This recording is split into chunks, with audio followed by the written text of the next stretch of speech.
نیک عورتیں فرمانبردار ہوتی ہیں. ایک حدیث میں آتا ہے کہ 2 لوگوں کی نمازیں ان کے سروں سے اوپر نہیں جاتی، ادھر ہی رہتی ہیں ان کے پاس ہی، یعنی قبول نہیں ہوتی. مراد ہے ایک وہ عورت جو اپنے شوہر کی نافرمان ہو. پھر یاد رکھیں وہ شرط کے ساتھ، اللہ کی نافرمانی میں نہیں، اللہ کی فرما برداری میں شوہر کی فرما برداری. اللہ تعالیٰ کی ذات اوپر ہے، جو حکم شوہر کا اللہ کی مرضی کے مطابق ہوگا اس کو ماننا. لیکن ایک بات اللہ کی مرضی کے مطابق ہے لیکن شوہر کی بات نہیں مانی جا رہی، تو ایسی عورت کی نماز اس کے سر سے اوپر نہیں جاتی. اور دوسرے اس غلام کی نماز جو اپنے آقا سے بھاگ جائے جب تک کہ واپس نہ آ جائے. ایک اور حدیث میں آتا ہے عورت شوہر کے معاملے میں کسی دوسرے کی بات نہ مانے، کسی دوسرے کی، حتیٰ کہ پیرنٹس کی بھی. آپ کو پتا ہے کہ والدین کی اطاعت فرض ہے. اللہ تعالیٰ نے قرآن پاک میں کیا کہا؟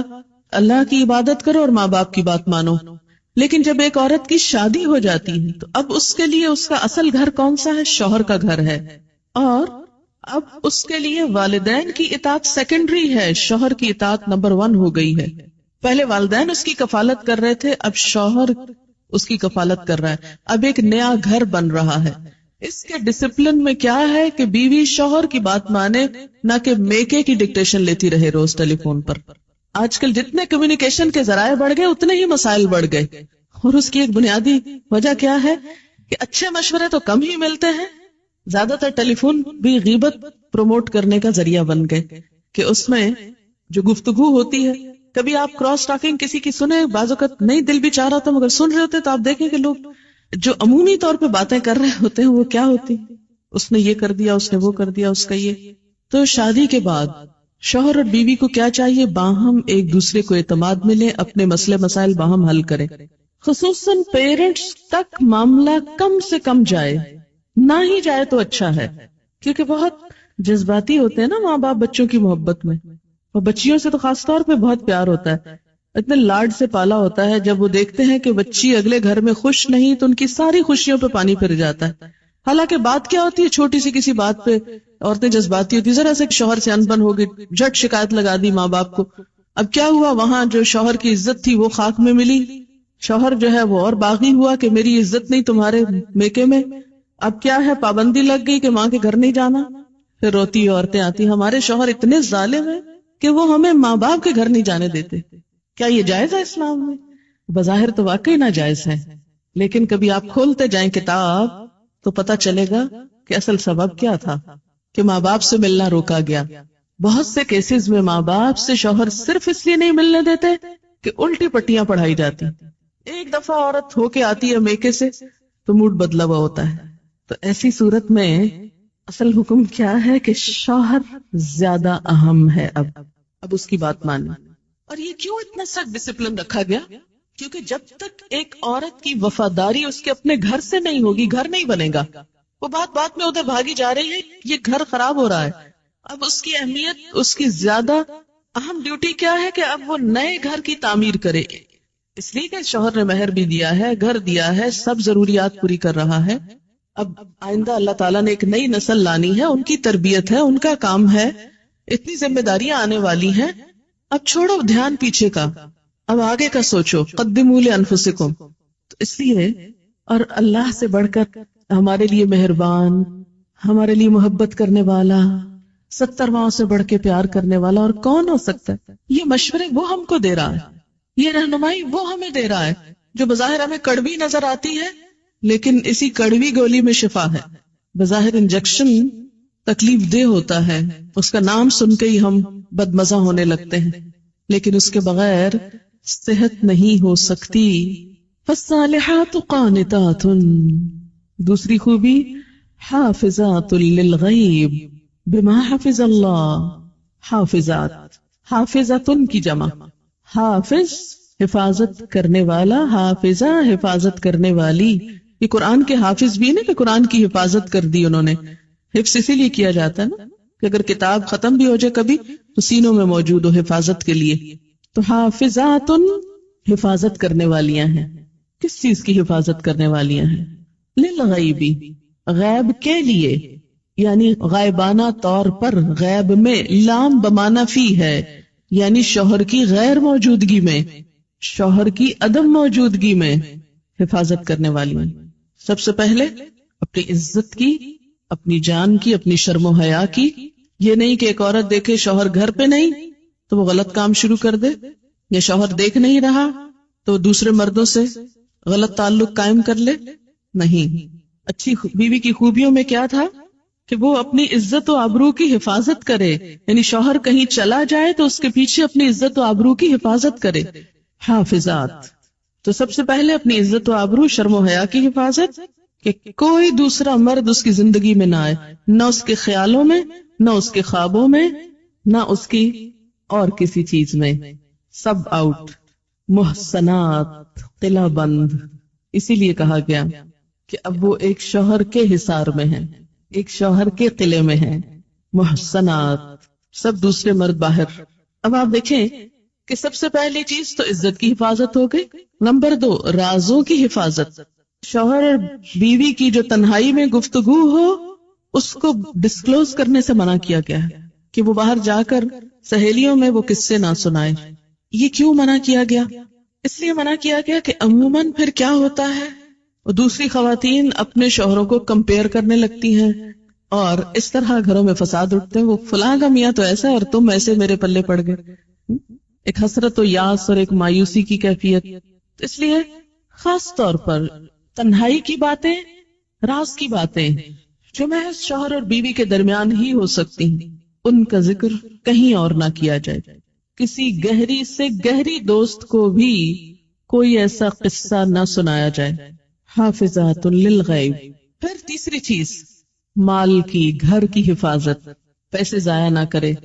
یہ نہیں کہ شوہر کے گھر، شوہر کے مال اور شوہر کی تنخواہ اور شوہر کی پراپرٹی میں سے چھپ چھپا کے میکے والوں کو مت بھیجتی رہے. بہت سے فساد اس وجہ سے ہوتے ہیں کہ سسرال کو دینے کے لیے تو نمبر 2 مال ہوتا ہے، اور میکے کو بھجوانے کے لیے پسندیدہ چیز. قدرتی بات ہے کہ انسان کی جو اٹیچمنٹ ہوتی ہے وہ ماں باپ سے بہت زیادہ ہوتی ہے. ایک ایسی خیرخواہی ہوتی ہے جس میں دنیا کی کوئی دوسری چیز شریک ہی نہیں ہو سکتی. ظاہر ہے جنہوں نے جنم دیا، جنہوں نے پالا پوسا، ان کے ساتھ محبت اور خیرخواہی کیسے نہ ہو، وہ تو ہوگی، لیکن اس کی بھی حدود ہیں. وہ حد سے آگے نہیں بڑھنی چاہیے کہ شوہر کما کے لائے اور ہر وقت عورت شکوہ کرے، پورا ہی نہیں پڑتا، ہوتا ہی نہیں، ہے ہی نہیں، یہ بھی نہیں، وہ بھی نہیں، وہ بھی نہیں، اور پیسے بٹورتی چلی جائے اور ادھر سے چھپ چھپا کے دوسری طرف دیتی چلی جائے. نہیں. حتیٰ کہ فی سبیل اللہ بھی اگر عورت کو دینا ہے تو شوہر کی رضامندی ضروری ہے، یعنی شوہر کا مشورہ بھی ہونا چاہیے اس میں. اللہ یہ کہ اس کا اپنا مال ہو. اپنے مال میں بھی اچھا ہوتا ہے کہ انسان مشورہ کر لے کہ کیا خیال ہے، یہاں نہ کر دیا جائے. پیچھے وہ مہر کی بات ہوئی تھی نا کہ عورتوں کو ان کے مہر دے دو. اب عورت ایک مہر لے لے اور وہ کہے چونکہ میرا مال ہے جدھر مرضی خرچ کروں، تم کون ہو پوچھنے والے. نہیں، اس میں بھی ایک اچھے آئیڈیل گھر کی نشانی کیا ہے کہ وہاں مشورے سے مال خرچ کریں. تو اللہ کی راہ میں دینے کے لیے بھی چھوٹا موٹا تو دینا جو ہے، جیسے صدقہ خیرات میں جیسے کوئی فقیر آ گیا کھانا کھلا دیا، کچھ راہ چلتے ہوئے کسی نے گاڑی کا دروازہ آپ کا نوک کیا، آپ نے کچھ نکال کے دے دیا. چھوٹی موٹی چیزوں میں تو ایک باہمی انڈرسٹینڈنگ ہوتی ہی ہے، لیکن بڑی اماؤنٹس خرچ کرنے میں کہ جس میں پتا ہو کہ شوہر مائنڈ کرے گا تو نہیں دینی چاہیے، اور خصوصاً اس کے مال میں سے. اور اسی طرح میکے کو دیتے وقت بہت ہی احتیاط کی ضرورت ہے. کوئی بھی چیز دینا. ہماری ایک دوست نے، بزرگ دوست ہیں، انہوں نے ایک بڑی اچھی بات بتائی تھی، اور میں نے دیکھا کہ یہ اتنا خوبصورت زندگی کا اصول ہے، اگر اس پر عمل کیا جائے یا کیا جا سکے تو بہت سی بھلائیاں ہو سکتی. وہ کہتی ہیں کہ جب ہماری شادی ہوئی تو میں نے اپنے شوہر سے کہا، آج کے بعد آپ کے خاندان کو لک آفٹر کرنا میری ذمہ داری اور میرے رشتہ داروں کا خیال رکھنا آپ کی ذمہ داری. کہتی کہ اس طرح ہم دونوں کے خاندانوں میں بڑی محبت پیدا ہوئی. کہتی کہ میں نے اپنی ذمہ داری لی کہ میں سب تحفے تحائف اپنے سسرال کو دوں گی، اور میرے شوہر نے لی کہ وہ میرے بہن بھائیوں کو دیں گے. اب اس میں کیا ہے کہ دونوں ایک دوسرے کے خیال رکھ رہے ہیں. تو شوہر کو بہت خوشی ہوتی ہے جب اس کے بہن بھائیوں اور اس کے والدین اور اس کے رشتہ داروں کی کیئر کی جائے. اگر کوئی عورت شوہر کے دل میں جگہ بنانا چاہتی ہے تو اس کا بہترین نسخہ یہی ہے کہ اس کے رشتہ داروں، اس کے بہن بھائیوں کی قدردانی کریں، ان کا خیال رکھیں اور دل سے سنسیئر ہو جائیں ان کے لیے. اور اسی طرح بیوی کے لیے یہ بات بڑے اعزاز کی ہوتی ہے کہ اس کا شوہر اس کے بہن بھائیوں پیرنٹس کا خیال رکھے اور ان کے لیے تحفے تحائف یا کچھ بھی لین دین کا وہ اہتمام کرے. تو اب آپ دیکھیں کہ جب آپ اپنے ہاتھ سے اپنے ماں باپ کو دیں گے تو وہ شک کی نگاہ سے دیکھے گا، جب وہ دے رہا ہوگا تو آپ چپ کر کے بیٹھی ہوگی، اچھا نہ دیکھا، پھر دے دیا وہ فلاں کو، پھر دے دیا فلاں، تو ضرور ایک بد اعتمادی سی رہتی. لیکن جب آپس میں اگر ممکن ہو، کوئی ایک ضروری نہیں کہ آپ امپوز کیے، لیکن ایک اچھا مشورہ بعض اوقات اچھا فائدہ دے جاتا، اگر ممکن ہو اور شوہر تعاون کرنے والا ہو تو آپس میں یہ طے کر لیجیے، تو اس سے بہت زیادہ خوشگواری آئے گی. کیونکہ ایک خاندان کی خوشگواری صرف ایک خاندان کے ساتھ نہیں ہوتی، ان کے آس پاس یعنی سسرال اور میکے دونوں کے ساتھ خوشگوار تعلقات اس بیچ کے خاندان کو خوشگوار بناتے ہیں. اور جتنا زیادہ انسان مل جل کر رہنا سیکھے اور ایک دوسرے کے حقوق کا لحاظ رکھے، اتنی ہی زیادہ خوشیاں آتی ہیں. تو فالصالحات قانتات حافظات للغیب، مال کی حفاظت، اور آخری چیز بچوں کی حفاظت، بچوں کی تربیت. بہت سے جھگڑوں اور کیسز میں دیکھا گیا ہے کہ شوہر کو شکایت ہوتی ہے کہ بیوی بچوں کا خیال نہیں رکھتی.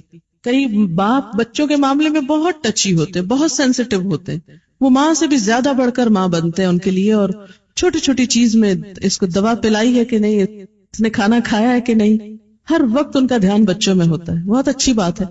اب ایسی عورتوں کی زیادہ اشامت آتی ہے کہ جب شوہر بیوی کی بھی ذمہ داریاں لینے لگے بعضوں کو ضرورت سے زائد، تو اس میں یہ ہے کہ اگر بچہ کمزور ہو، اگر بچہ بیمار ہو تو ماں کی شامت آ جاتی. لیکن یہ ہے کہ اصل ذمہ داری بچوں کے سلسلے میں ان کی تعلیم و تربیت کی ماں ہی کی بنتی ہے، اور اس میں اگر عورت کو تاہی کرے تو یہ چیز بھی گھر میں فساد کا سبب بنتی ہے. تو جو مائیں بچوں کی نگہداشت کرنا جانتی ہیں وہ گھر کو زیادہ بہتر خوشحال رکھ سکتی ہیں. اس میں آپ دیکھیں کہ حضور صلی اللہ علیہ وسلم نے قریش کی عورتوں کی تعریف فرمائی کہ قریش کی عورتیں کتنی اچھی عورتیں ہیں جو بچوں کے لیے انتہائی مہربان ہیں، ان کی کیئر کرنے والی. حافظات للغیب، للغیب میں کہ شوہر تو باہر کام کرنے گیا ہوئے. اب بعض مائیں کیا ہے، مار مار کے بچوں کو دھواں کر دیتی، شوہر کا غصہ بھی بچوں پہ نکال رہی ہوتی. شوہر کی موجودگی میں تو بعض اوقات نہیں مار سکتی تو پیچھے ان کی شامت آتی معصوموں کی. تو یہ حافظات للغیب، اپنی عزت و آبرو، اپنے گھر بار، راز، بچوں، ان سب چیزوں کی کیئر، لک آفٹر، حفاظت. اور اگر نہ کی اور شوہر غریب نے کچھ نہیں کہا تو نہ صحیح، لیکن اللہ تعالیٰ پوچھے گا. کیوں؟ اس لیے کہ حدیث میں آتا ہے وَالْمَرْأَةُ رَاعِيَةٌ فِي بَيْتِ زَوْجِهَا وَمَسْئُولَةٌ عَنْهَا، عورت راعیہ، نگران ہے، فی بیت زوجہا، اس کے شوہر کے گھر میں. یعنی شوہر کی مراد کیا؟ شوہر کی عدم موجودگی میں نگرانی کس کی ہے؟ بیوی کی. یعنی وہ دیکھے مثلا بچے نہیں کہ بہت چھوٹے ہیں تو کیئر کرنے، مثلا بڑے ہیں تو بھی دیکھے کہ ان کی دلچسپیاں کیا ہیں، مشغلے کیا ہیں، تعلیمی صورتحال کیا ہے، اور اسی طرح بہت سی چیزیں. اور پھر راعیۃ فی بیت زوجہا ومسئولۃ عنہا، اور اس سے اس کے بارے میں پوچھا جائے گا. یعنی قیامت کے دن عورت سے ان چیزوں کی نگہداشت کے بارے میں سوال کیا جائے گا. اچھا، عورت کو یہ حفاظت کیوں سونپی گئی؟ عورت کی خوبی حافظات کیوں بنائی گئی؟ بما حفظ اللہ، بوجہ اس کے جو حفاظت کی اللہ نے. کس چیز کی؟ ان کے حقوق کی. اللہ نے ان کے حقوق کو پروٹیکٹ کیا، مرد کو ذمہ دار بنایا، لہذا ان کو بھی اپنی ذمہ داری پوری کرنی چاہیے. اس طرح حقوق اور فرائض کا ایک خوبصورت بیلنس، دونوں اپنے اپنے مدار میں گھوم رہے ہیں. سورج دن کو چمک رہا ہے، چاند رات کو چمک رہا ہے. ایک وقت میں گھر کے لیے مرد کی ضرورت ہے، ایک وقت میں عورت کی ضرورت ہے. دونوں کا اپنا اپنا رول ہے، اپنی اپنی ذمہ داری ہے. خوشحالی اور روحانی مسرت اسی وقت آتی ہے جب دونوں اپنی اپنی ذمہ داری پوری کریں. اور ذمہ داری پوری کرانے کے لیے صرف قانون کافی نہیں ہوا کرتا. اب جیسے کہ مغرب میں عورت نے اسٹیٹ کو قوام بنانا چاہا کہ اسٹیٹ ان کے لیے قانون بنائے. اب دیکھیں قانون بنا کر آپ جبرن قہرن کسی آدمی کو کتنا پابند کر سکتے ہیں کہ تم ضرور بیوی کے حقوق دو، اور پولیس مین جائے گا اور پیچھے سے شوہر جو چاہے گا پھر کرے گا. تو پولیس تو نہیں کنٹرول کر سکتی معاملہ، قانون تو نہیں کر سکتا. قانون کسی حد تک فائدہ دے سکتا ہے، لیکن اصل چیز اللہ کا تقوی ہے.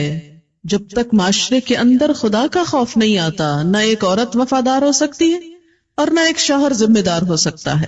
واللاتی، اور وہ عورتیں، تخافون، تم ڈرتے ہو، نشوزہن، ان کی سرکشی سے. نشوز کا لفظی معنی ہوتا ہے بلندی، اٹھان، ابھار، ارتفاع، خصوصاً جب کسی چیز میں یہ اٹھان ہیجان کا نتیجہ ہو. ہیجان، غصے، غضب. وہ عورتیں تم ڈرتے ہو ان کے اٹھان سے، ان کی سرکشی سے، ان کی بلندی سے. یعنی بلندی سے مراد یہاں کیا ہے کہ وہ شوہر کو یا اپنے سے حقیر سمجھتی ہے یا اپنے برابر کا سمجھتی. ہمارے ہاں یہ جو ایکویلٹی کی بات آئی نا، اور ایکویلٹی کا تصور آیا، اس نے گھروں کو بہت نقصان دیا کہ جب حقیقت میں وہ ایکول تھی نہیں. کیونکہ ایکول تو ہوتا ہے انسان اپنی ہی کلاس میں. اب آپ کہیں کہ بلی اور چوہا جو ہے وہ ایکول ہوں تو وہ کیسے ہوں؟ وہ بلی الگ چیز ہے، چوہا الگ چیز ہے، وہ اپنی اپنی کلاس ہے. اب اس کے اندر تو آپ ایکویلٹی ڈھونڈیں، اور دو چیزوں کو آپ کہاں سے ایکول قرار دے رہے ہیں؟ مرد مرد ہے، عورت عورت ہے. اس کی تو جو کیمسٹری ہے جسم کی وہی مختلف ہے، اس کے تو ٹشوز اور سیلز کی ساخت مختلف ہے. آپ کس کس چیز کو ایکول کریں گے؟ ہو سکتا ہی نہیں، کیونکہ دو مختلف چیزیں جو ہیں. لیکن معلوم نہیں کہاں سے ایکویلٹی کا درس شروع ہو گیا عورتوں اور مردوں کے درمیان، جو پاسبل نہیں تھا. یہ بالکل ایسے اگر آپ کہیں کہ یہ 5 انگلیاں ایکول ہونی چاہیے اور کھینچ تان کے سب کو ایک کر دیں، اور یہ تو نہیں ہو سکتا کہ چھوٹی کو لمبا کرے، یہ ضرور ہو سکتا لمبیوں کو کاٹ دیں. یہی ہوگا ایکول کرنے کا. اب آپ چاہیں آپ کے سب بچوں کے قد برابر ہو جائیں، اور اگر نہیں ہے کچھ کی گردنیں اڑا دیں. ایسی ایکویلٹی سے حاصل کیا ہوگا؟ ضرورت کیا اس ایکویلٹی کی؟ تو کسی عورت کا اپنے شوہر کو حقیر سمجھنا یا اس معنی میں ایکول سمجھنا کہ گھر کی کنگڈم میں وہ اپنے آپ کو بالکل برابری کے اس طرح درجے پر رکھے، وہ للرجال علیہن درجہ کو کنڈیم کرے، اور شوہر کی کوئی بات چلنے نہ دے اور کہ ہر بات اور ہر حکم میرا چلے گا، تو یہ نشوز ہوتا ہے. نشوز کا مطلب ہے اٹھنا. وہ پیچھے جو فالصالحات و قانتات ہے نا، تو قانتات میں کیا ہے؟ عاجزی. اور نشوز کیا؟ اس کا اپوزٹ. تو وہ عورت کا جو رول ہے سبمسو ہونے کا، وہ چھوڑ کر وہ دوسرا رول ادا کرنے لگے. اچھا آپ دیکھیں کہ جب سے ہمارے معاشرے میں بہت ایجوکیشن کا رواج ہوا، اور خیر ایجوکیشن تو پہلے بھی تھی، لیکن ہمارے یہاں ایجوکیشن کا مفہوم بدل گیا ایجوکیٹڈ ہونے کا. ایسا نہیں تھا کہ ہماری نانیاں اور دادیاں صرف جاہل محض تھیں، وہ بھی ایجوکیٹڈ تھی لیکن کسی اور طریقے کی. اور گھرداری اور خاندانی معاملات میں وہ ہم سے زیادہ ایجوکیٹڈ تھی. اسی لیے انہوں نے جس طرح زندگیاں نبھائیں اور جتنی خوشگوار زندگیاں پیش کی، وہ ہماری ینگر جنریشن میں دور سے بھی نہیں ہے. اس میں بنیادی خوبی کیا تھی کہ عورت نے اپنے آپ کو عورت سمجھا اور شوہر کو مرد سمجھتے ہوئے اسے مرد کا درجہ دیا، اور قوام ہوتے ہوئے شوہر نے اپنی ذمہ داری پوری کی اور عورت نے اس کے مقابلے میں اپنی ذمہ داری پوری کی. لہٰذا ایک گھر گھر رہا. اسی لیے ان کے اندر وہ طلاقوں کا ریشو نہیں ہے جو اب نئی جدت کے ساتھ آ رہا ہے. اب آپ دیکھیں کہ جب یہ کیفیت آئی نئی تعلیم کی، تو اس میں کچھ اسباب کیا تھے. جیسے آپ دیکھیں ہمارے ہاں پرائمری لیول سے ہی ایجوکیشن میں کیا ہے؟ کو ایجوکیشن ہے، ایکولی ٹریٹ کیا جاتا ہے، ساتھ پڑھا جاتا ہے، یونیورسٹی لیول تک ساتھ جاتے ہیں. تو اس میں وہ جو پھر اس کے بعد اگر شادی ہوتی ہے تو وہ جو ایک شوہر کو شوہر کا مقام دینے کی بات ہے، وہ للرجال علیہن درجہ، وہ گھر کی اسٹیٹ میں ان کو ہیڈ ماننے کی، وہ ماننا انتہائی مشکل ہو جاتا ہے. اس کا تصور ہی ختم ہو جاتا ہے. لہٰذا اب شوہر یعنی بیوی تو اس تک نہیں پہنچی، لیکن شوہر کو نیچے لایا گیا. اب جب نیچے لایا گیا اس کو، اور اس کو اگر کمتر نہیں تو برابر کا اس طرح سمجھا گیا کہ اس کو ایسے نام سے پکارا جاتا ہے جیسے بعض اوقات بچوں کو پکارا جا رہا ہوتا ہے، تم تو کہہ کے، اور بتایا کیا جا رہا ہے کہ ایکویلٹی ہے. اس لیے وہ بلانے میں بھی عزت نہیں رہی.